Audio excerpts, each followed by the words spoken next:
Wojak cleaned his room, and it changed everything. The evening had settled in like a soft blanket.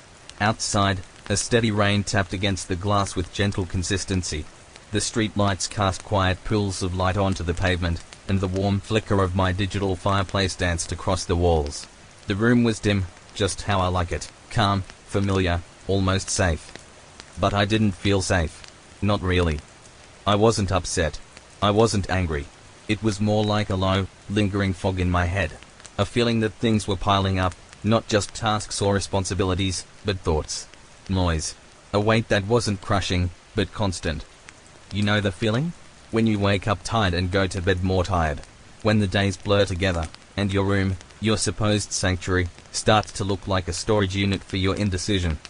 That was my apartment. Not a mess exactly, but not peaceful either. There were empty mugs scattered on the desk, socks I never folded, wrappers from snacks I barely remembered eating.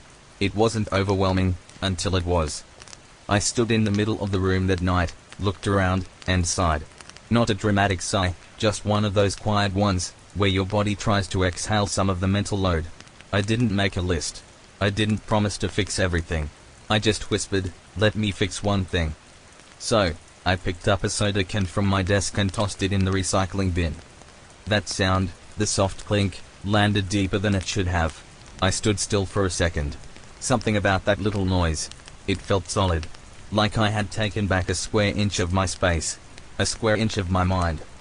So I did another thing. And then another. I stacked the mugs in the sink.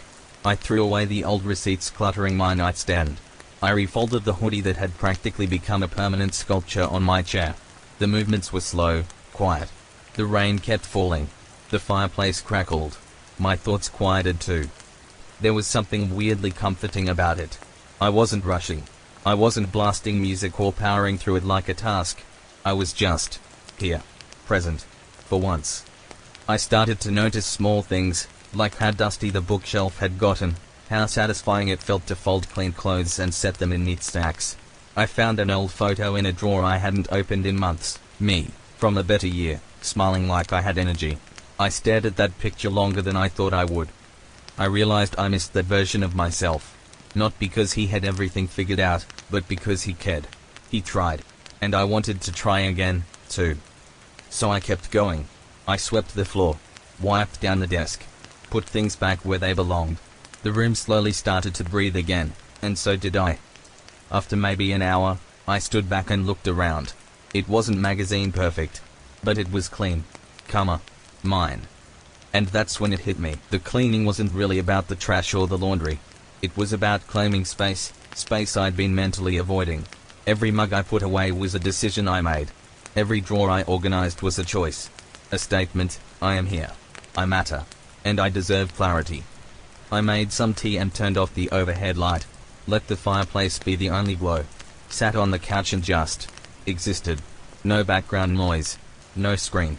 Just warmth and stillness. I thought about how long I'd been carrying this mental clutter. How I'd blamed everything around me, work, the world, the weather, without realizing how much noise was coming from inside. And how the smallest act, picking up one can, opened the door to silence. Not the bad kind. The good kind. The peaceful kind. I didn't fix my life. I didn't become some hyper-productive guru. But I remembered something important: action kills helplessness. Even the tiniest action. The next day, I woke up a little earlier. I opened the window. Let the fresh air in. I made my bed. I didn't feel like a new person, but I felt like a person again. Someone trying. Someone aware. It wasn't the room that changed. It was me. And now, whenever that fog creeps back in, I don't panic. I don't spiral. I just look around and ask, what can I fix right now? Even if it's just one sock, one dish, one thought. Because sometimes, peace starts with the smallest decision. So sleep now. Let the rain fall. Let the warmth of your own quiet victories wrap around you. You don't need to fix everything tonight. But maybe, when you wake up tomorrow, you'll fix one thing. And maybe, just maybe, that'll be enough.